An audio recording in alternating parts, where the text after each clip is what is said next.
All right, welcome to the Relationship Show. This woman writes this post, How to Stop Being Heartbroken and Stuck. I've been heartbroken for a year and a half now because the guy I was in love with, parentheses, still in love with, started dating someone else. I found myself comparing myself to her all the time. When you're in that pattern of comparing, you're not going to be satisfied with yourself.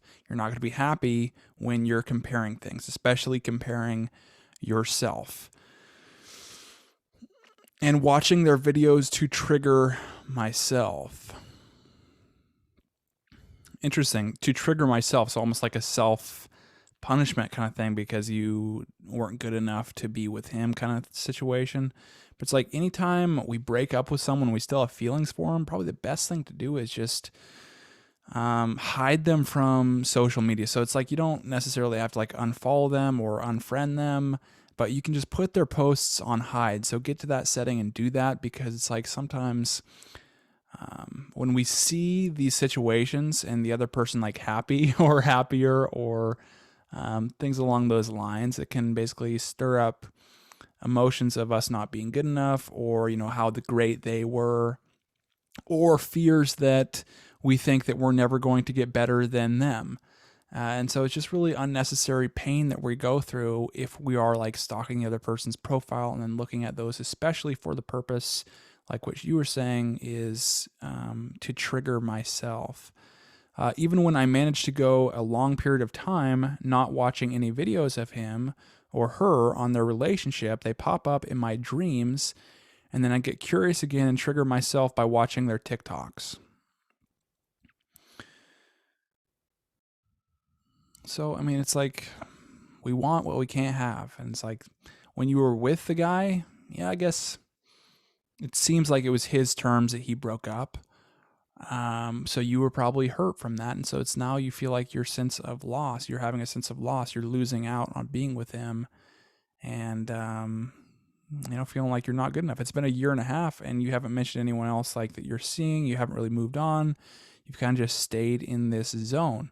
And when you are doing this and still like looking at the other person's TikToks or social media, well, it almost gives you a sense of like hope that it might happen, even if that hope is unjustified.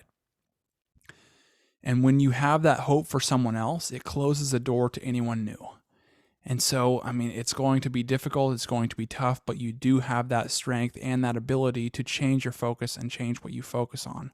And when you can focus on, eliminate that from your focus, him and his new girlfriend from your focus, at least just getting them out of the picture without seeing them, it's like, well, then you can open yourself up and then look for someone else to get in a relationship with.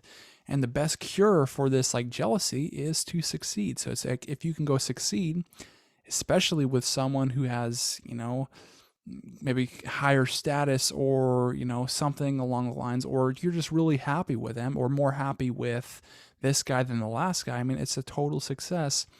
And once you get that, it's like all those jealousies, all those insecurities, they just leave because it's like now you have a better situation.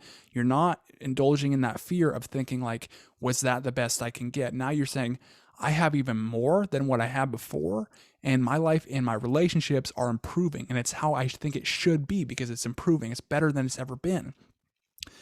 And when we experience that and experience success in that way, we feel good.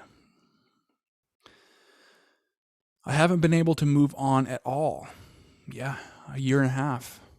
I've tried several things. I dropped out of college I was enrolled in and moved back to my home country for the time being so that I can be away from them. Man, that's a tough thing to do. It's like if it affects you that much that you're willing to basically, ditch your career and ditch your path in life. I mean, that's a difficult place to be.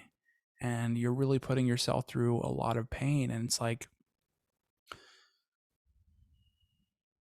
sometimes when we get in these situations, the pain that we inflict is from ourselves. It's self-inflicted pain, almost punishing ourselves because we're not good enough.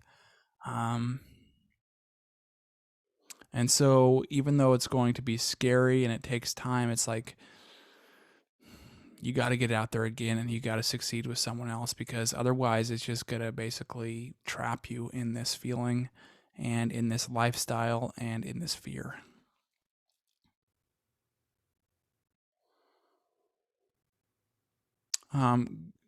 Got myself 2 cats whom I love very dearly.